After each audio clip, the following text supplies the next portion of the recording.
But yeah, so firstly, to motivate why we want to produce harmonised measures of income across the cohort studies. Well, income is a vital component of a wide variety of research. Scylla presented a chart which showed the impact of visual impairment on probability of being in the bottom quintile of income, so it shows the use of income as an outcome measure, but we also care about income as an explanatory variable in its own right. So we look at the effect of income on, for example, the effect of your parental income on your income in adulthood. And that's, I'm going to present some results towards the end, if I have time, looking at these estimates of social mobility of how your parental income affects your income. There are a wide variety of questions which we might think of as relevant for income as an important component of. Secondly, the cohort studies, as Alison mentioned, the cohort studies don't record income in the same way. Not even within the same study, across the different ages, different instruments are used to record income. And this leads to measures of incomes which aren't necessarily directly comparable.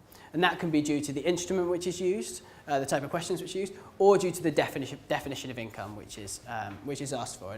And I'll talk a little bit about both. And then secondly, income data isn't always collected in a form which is most easy to use. So lots of the cohort studies collect these banded measures of income. Do you have income between £0 and £100 a week? And then you get an ordinal variable, categorical variable, which gives you some information about somebody's income. But this isn't necessarily the most easy thing to plug into a regression analysis or look at comparisons between different cohorts. And so by creating harmonized continuous measures of income across different waves and different studies, we can produce measures of income which are most easily applicable to a wide variety of research questions.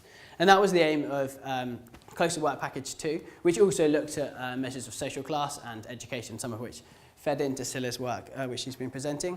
And that was then extended by Work Package 2A, which essentially extrapolated from using the same methods as Work Package 2 to look at more waves and studies of the British birth cohorts. So the studies which we include, which are included in this work were the NSHD, born in 1946, NCDS, born in 1958. I'm sure you guys all are very familiar with these studies. The BCS in 1970, ALSPAC, born in the early 90s, born in the area around Avon. The most recent Millennium Cohort Study, and not a birth cohort study, but the BHPS and now USOC, which is a household panel study, which has members born in a variety of years. But just to focus on 4 of these, because this is where the majority of the income harmonisation work has taken place, just to show you the waves this just shows you the waves of income, the waves of the studies which, or the ages of the studies at which information on income was recorded. And in bold now are the ages at which we harmonise income as part of Work Package 2. So we focused on ages where there was a measure of income at that age in multiple different studies, so we could facilitate cross-cohort analysis. So this looked at family income in childhood in the BCS and NCDS and MCS at age 10 and 16, and then at age 10 and 18 we harmonised income at ALSPAC. And then in adulthood we focused on age 33 and age 42. And the intention of Work Package 2A was to extend this analysis to focus on all of the ages at which we had some information about income from which we could derive a broadly consistent measure. And so we could fill in all of the other ages in the BCS and NCDS, and we could also incorporate information from the NSHD. And so whenever I'm talking about family income when the cohort member is still living at home with their parents, I'm referring to the family income of their parents, the parental income, and that will become very important for the social mobility results, which I'll present. So I mentioned that income isn't always measured using the same instruments, and there are 2 main ways in which income is recorded across these cohort studies. Firstly, they can ask a variety of questions addressing the various components of income, and these are typically asked in a continuous way. So they might ask the cohort members gross or net earnings, they might ask for the partner's gross or net earnings, the amount of income they receive from various benefits, the amount of income they receive from various other sources. That's one main method of recording income. And the second is to use a single question to ask about the total level of family income that the cohort member or the cohort member's family receives. And then this is typically done using a banded question. So do you have income between X and Y, Y and Z, for example? And so the work we had to do had to harmonise these two different methods of recording income into create consistent measures across the different waves and studies. And then this table just shows you how the different waves at different ages recorded income. And we can see there's a broad trend of the older the study, the further in the past the study, the more likely they were to use banded questions. And more recently, we've moved towards using continuous measures of income to record these continuous component measures of income to record income. That's not 100% the story, though some studies reverted to using banded measures. And in fact, in the latest three waves of the MCS, 5, 7 and 11, both the banded and the continuous measures of income were recorded. And this provides a unique opportunity to actually compare the two different measures of income. This is kind of what I was alluding to in my question about eyesight, that studies where you record things to the same outcome using two different instruments are quite rare because you waste a lot of, you can think of it as wasting question time on these things. But it's quite important for figuring out the best way of analysing, the best way of recording this data. And so we've done a small amount of work, it's not included in our analysis, which does compare incomes at age 11 using these two different methods, and you do get quite different answers. So we are creating as consistent as possible and as harmonised as possible measures of income, but it is important to bear in mind how this data is collected. And hopefully, I'll put this out now, but hopefully with the link of the MCS to tax records data, we may be able to triangulate what the best way of measuring income is in the cohort studies, because we have the age 11 cohort where we recorded income both using continuous components and this single banded measure, and then we'll have some information about what the actual true level of income these families received from administrative records. And I think that will be particularly important, and studies on that data will be particularly important for figuring out how we should measure income in cohorts going forward. So to move on to the methods that we use to harmonise these measures of income, starting with the continuous components instruments, as this is the most straightforward. So we take all of the individual components which make up income, and we harmonise these to a weekly consistent basis, and we determine whether the family or the cohort member is eligible for a given benefit, so for a given component of income. So, for example, using information from other sources. So, just if work status provides information about whether that person should be receiving any earnings, so work status and earnings also provide some information about the type of benefits you can receive. And so, in doing that, we can remove some of the missing data. So, if you don't record any earnings, that might be because you're unemployed, which means you have zero earnings, and we can feed that into income. And then we can sum across these different components of income to arrive at a measure of total family net income. And that's the definition of income that we chose to harmonise around. So it's net of any direct taxes and after any state benefits have been received. And it's defined at the family level. So including the cohort member, any cohabiting partner, and any dependent children is the sort of unit of analysis here. And that's because that's the unit which we could derive most consistently across the studies of the British cohort studies. We also did some additional robustness analysis on this, because when you're summing up different components of income, if any one of those components is not available, is missing, then you're not going to get a final total measure of income. And you might think that the more components of income that you're eligible to receive, the more likely it is that one of those is not reported. And this may lead to bias in the overall income measure. And so what we do to counteract that is we produce an additional income variable where if the components of income are missing, we replace those with a random draw from the distribution. So all it does is correct for any non-random missingness in the underlying components. There would be a more robust way of doing that, predicting this missingness using covariates, but this broadly captures in a relatively rough way that non-random missingness due to the different components.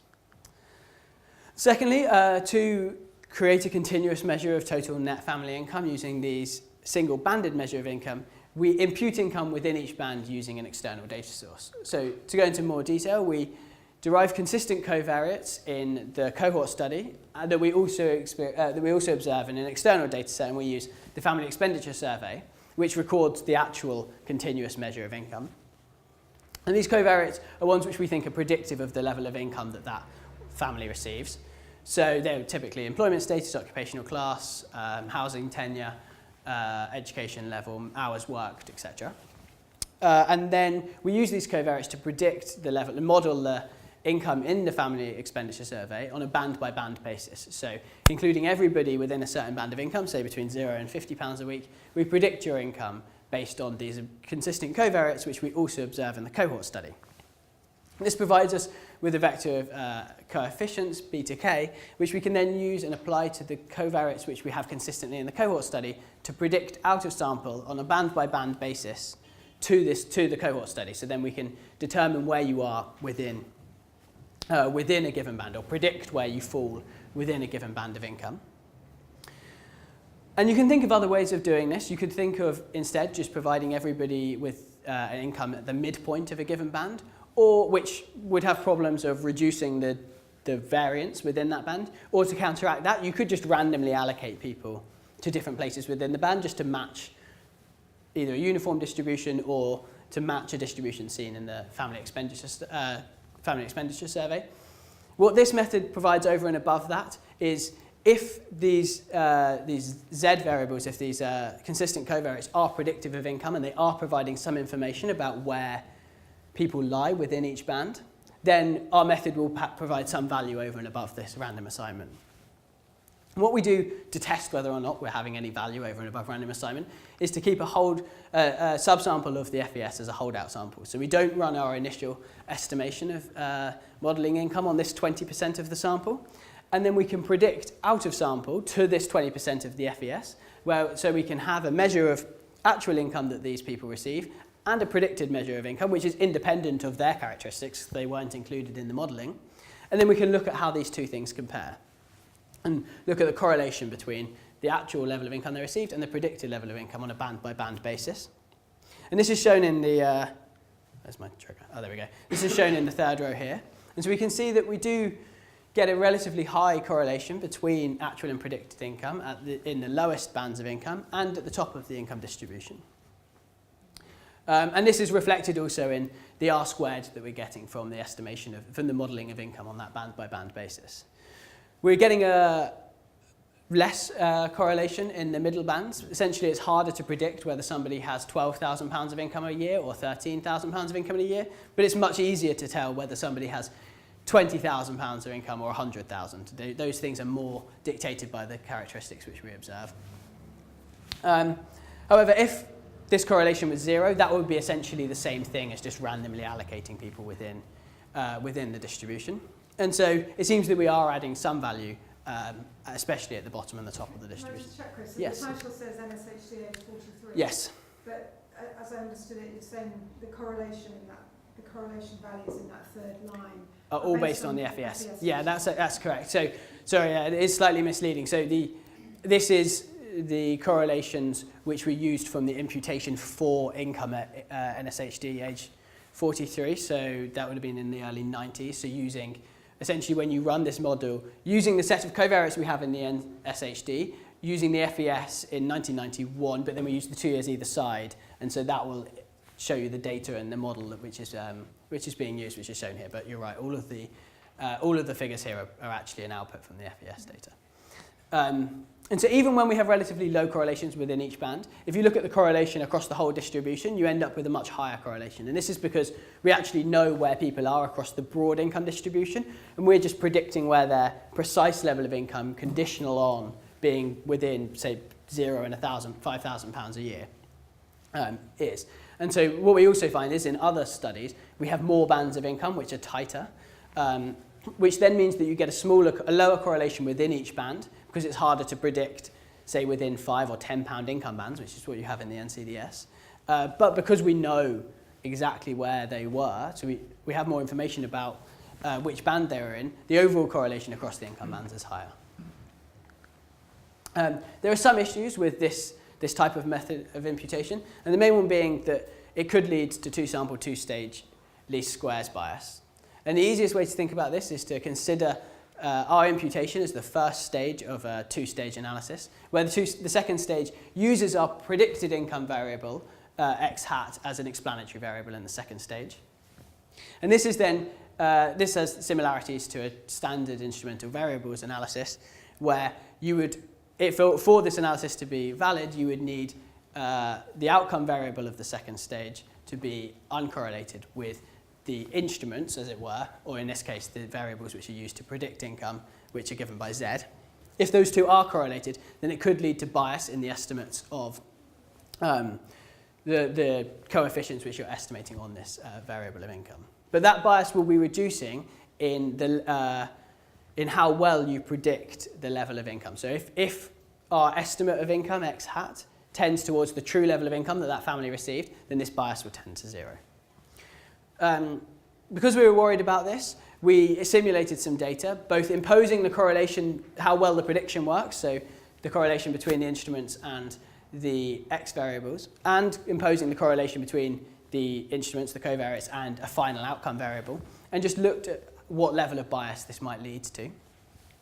What you can see is that two-sample, two-stage least squares bias is an important problem in this context if you don't have very much information about the income bands. So if we were just to predict the level of somebody's level of income based on a set of covariates and didn't know which income band they were in, then it could potentially lead to biased estimates when you have a high correlation between our covariates and the final outcome variable. But the more bands of income we have, the smaller this bias gets. And actually, in the majority of the cohort studies where you have 5, 6, 7, or maybe more bands, two-sample, two-stage least squares bias actually tends towards 0. So it's not too much of a problem.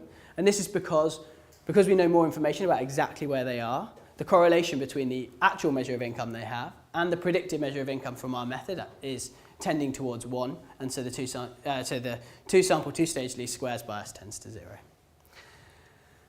Finally, I mentioned before about the importance of different definitions of income. And so different cohort studies ask income on a different basis. So for example, the BCS at age 10 and age 16 ask for your total gross family income as a single banded variable, whereas the NCDS ask for net father's earnings, net mother's earnings, and net other income, which you could combine together when you've imputed within band to arrive at net family income. And even when you've imputed within band in the BCS, we've arrived at gross family income, so we need to adjust from net to gross. And we choose net because we think this is going to be most useful as important. Net income is what's used in living standards and inequality and poverty analysis, and so that's why we chose to convert everything to net income.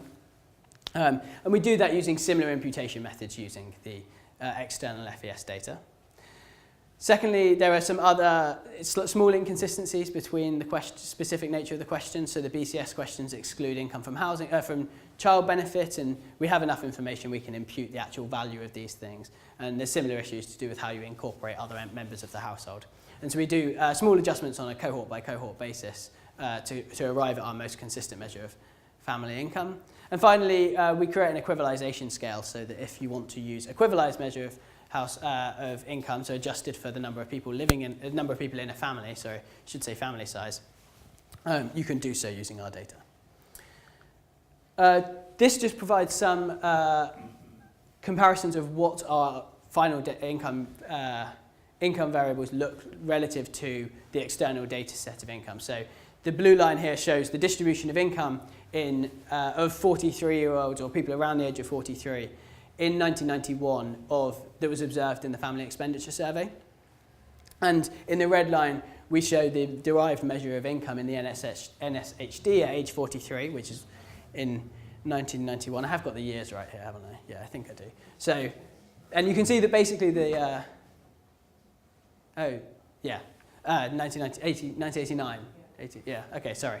Anyway, but you can see that the income distributions look relatively similar. So this imputation method does seem to be arriving at something which looks like the income distribution. I mean, this is conditional on the sample of the NHSD at age 43 looking like the sample in the Family Expenditure Survey. And that's something that we obviously can't control for, the attrition in the cohort studies, but we seem to be arriving at something which looks broadly sensible. And I can show you the same thing if we use the combined, this is using the age 30 BCS data, which could use the continuous components method of collecting income. And you can see that, again, when we compare it to the FES, here it looks great, in fact, that the distribution of income in the BCS looks similar to people of the same age in the FES.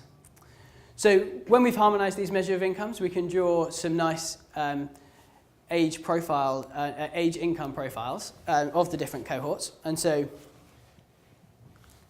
we can, firstly for the NSHD, we can look at how income, average, this is just median income of the population of cohort members. You can see that it rises from the mid-20s to the early 40s and then tails off thereafter. We see a similar pattern in the NCDS. This first age 16 measure of income is the family income in childhood. So this isn't just a direct profile of the cohort members' income, but it shows the relationship of income growth over time. So essentially from these figures you can see that income grows with people's age, but it's also growing between cohorts as well. As the lines shift up, the subsequent cohorts have higher levels of income. And finally, the most recent cohort, the MCS, we only have measures of income in childhood. So I've got a few minutes left. I can briefly discuss some of the results that we've estimated looking at social mobility. So we're looking at social mobility in the context of income persistence. So how does your family income, your parents' income when you're a child relate to your income when you're an adult? And so we're going to look at the NCDS and the BCS both at age 42, when the cohort members are age 42. And this has important implications for both the quality of opportunity and the level of poverty that we might expect people to experience. And we estimate this using a log-log regression. So the correlation between your parental income is given by beta 1 and your own income at age 42 is on the left-hand side. But to briefly provide a intuition of the results, what we find is that your gross earnings, this is for employed males, as is done in the existing literature, but the level of gross earnings is significantly correlated with your parental income, and this grew between the 1958 cohort and the 1970 cohort, and that's the existing finding in the literature. And the extension that we provide to this is moving from gross earnings to net income, so incorporating those other components of income that we also observe in adulthood. So firstly, incorporating gross partner's income, and we can see that the relationship between your or a 42-year-old male's parental income and their partner's income, where they were uncorrelated in the 1958 study. But 12 years later, there was a significant correlation. And this is all coming through the relationship between, this is all coming through the fact that people from high income backgrounds in the later cohort study are more likely to have a partner at age 42. And then having a partner, that partner is more likely to have some income and be contributing some income. And so when we move to looking at gross private income, rather than just gross earnings, we can see that this increase in income persistence or reduction in social mobility actually is greater than was understood in the existing literature when we focus just on gross earnings. However, if we then move from, this is now gross family income as it were, if we then incorporate benefits and deduct taxes, we can see that this growth then reduces, and this is due to progressive changes to the tax and benefit system over the 12 years between 2000 and 2012 when these cohorts were age 42. And then you can see that the relationship between your family income and your income at age 42 is actually lower than the relationship between your family income and your gross earnings at 42. And that's driven by the progressive nature of the tax and benefit system. We also have some very preliminary results on returns to education, but I'm about out of time, so I'll take any questions.